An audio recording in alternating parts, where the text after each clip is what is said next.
காட்டுமன்னார் கோயிலில் வந்து வேட்பாளர் அறிவிக்கும் போது வந்து தேர்தல் முடிவுக்கு ஒரு அசாதாரண சூழ்நிலை நிலவும் சொல்லி கணிச்சிருந்தீங்க. அது இப்போ சரியாக நடந்திருக்கு. இப்போ நீங்கள் அந்த வாபஸ் வாங்கினதை பற்றி எதாவது ஃபீல் பண்ணுறீங்களா சார்? அந்த வேட்பாளராக நீங்கள் தான் சரியாக இல்லை, அதெல்லாம் நான் அது ஒன்றும் ஃபீல் பண்ணல. அந்த நேரத்தில் அந்த முடிவு எடுத்தால் அது அந்த நேரத்தில் சரி, அவ்வளோதான். இப்போ வந்து பாரதிய ஜனதா கட்சி அல்லது அமித்ஷா, மோடி ஆகியோர் தமிழ்நாட்டு அரசியலுக்குள் தலையீடு செய்து குழப்பத்தை உருவாக்கி கொண்டிருக்கிறார்கள். லார்ஜஸ்ட் பார்ட்டி, ஒரு தனி பெரும் கட்சியாக தமிழக வெற்றிக் கழகம் மக்களால் தேர்வு செய்யப்பட்டிருக்கிறது. எனவே அவரை பதவியேற்க அனுமதிக்க வேண்டும். அதுதான் அரசியலமைப்பு சட்டம் காட்டுகிற வழிகாட்டுதல்.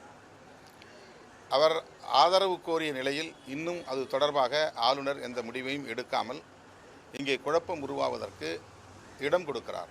இது ஏற்புடையதல்ல.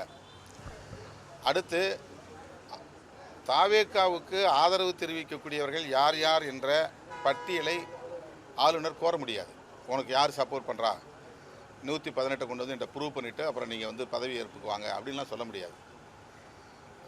அவரை நான் ஆட்சி அமைக்க அவர் கோருகிறார். ஏன்னா எனக்கு 108 இடங்கள், நான் வந்து லார்ஜஸ்ட் பார்ட்டியாக இருக்கிறேன் அப்படின்னு சொல்கிறார். அப்போ அவரை பதவியேற்க அனுமதிக்க வேண்டும். அவருக்கு வந்து அப்சல்யூட் மெஜாரிட்டி இருக்கா என்பதை சட்டமன்றத்தில் தான் அவர் நிரூபிக்க வேண்டும். சட்டமன்றத்தில் நிரூபிப்பதற்கு அவரை அனுமதிக்க வேண்டும். அவ்வாறு இல்லாமல் காலம் தாழ்த்துவதன் மூலம் பாரதிய ஜனதா கட்சி திரைமறைவில் தலையீடு செய்து குழப்பத்தை ஏற்படுத்துகிறது என்கிற ஐயத்தை உருவாக்கியிருக்கிறது. இது ஜனநாயகத்திற்கு ஏற்புடையதல்ல. எங்களை பொறுத்தவரையில் மக்கள் அளித்த தீர்ப்பின்படி விஜய் அவர்கள் முதல்வராக பதவியேற்பது தான் சரி.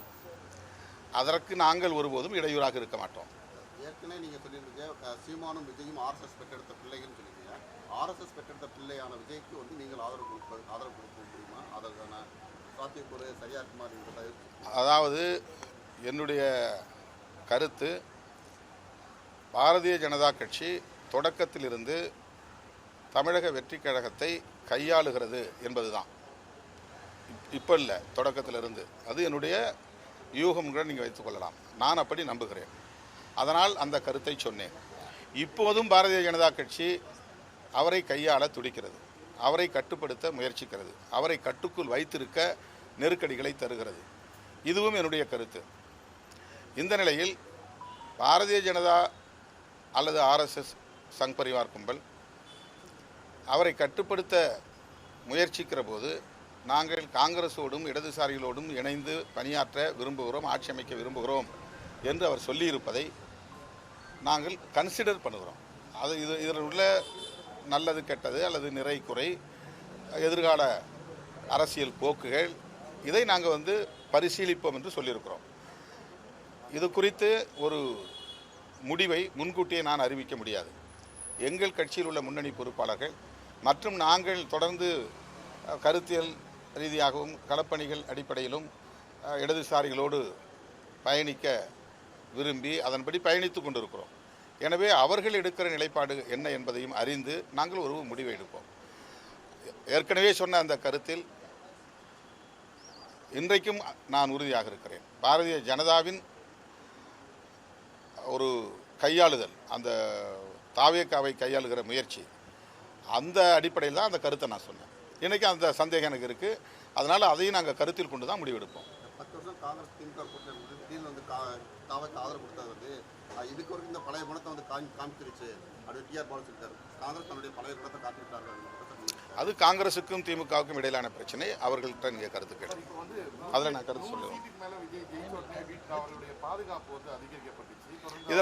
இதெல்லாம் தான் நான் சொல்கிறேன். இப்போ வந்து ஏன் பாதுகாப்பு அவர் கேட்கல, அவருக்கு இவங்களா கொடுத்தாங்க. அப்போ பிஜேபியினுடைய ரோல் என்ன?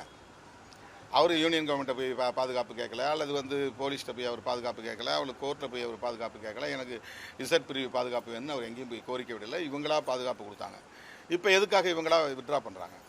இப்போ என்ன நெருக்கடியை இவர்கள் தர முயற்சிக்கிறார்கள்? இப்போ மறுபடியும் விஜய் அவர்களை தன்னுடைய கைப்பாவையாக வைத்துக்கொள்ள பாரதிய ஜனதா முயற்சிக்கிறது. ஆளுநரும் அதற்கு ஏற்ப செயல்படுவது போல் தெரிகிறது. உடனடியாக அவரை பதவியேற்க அனுமதிப்பது தான் அரசியல் சட்டப்பூர்வமான கடமை. இதை ஆளுநர் செய்யவில்லை என்றால் தமிழ்நாட்டு அரசியலை மேலும் அவர்கள் குழப்பப் போகிறார்கள் என்றுதான் பொருள். விஜய் நேற்று இரவு உங்கள்கிட்ட தொலைபேசியில் கடிதம் எழுதினார், பேசினார். நாங்கள் ஆலோசித்து முடிவு செய்வோம் என்று கூறியிருக்கிறேன். பிளே ஸ்டோர் மற்றும் ஆப் ஸ்டோரில் இருந்து பாலிமர் செயலியை QR கோடு மூலம் பதிவிறக்கம் செய்யுங்கள். செய்திகளை உடனுக்குடன் பெறுங்கள்.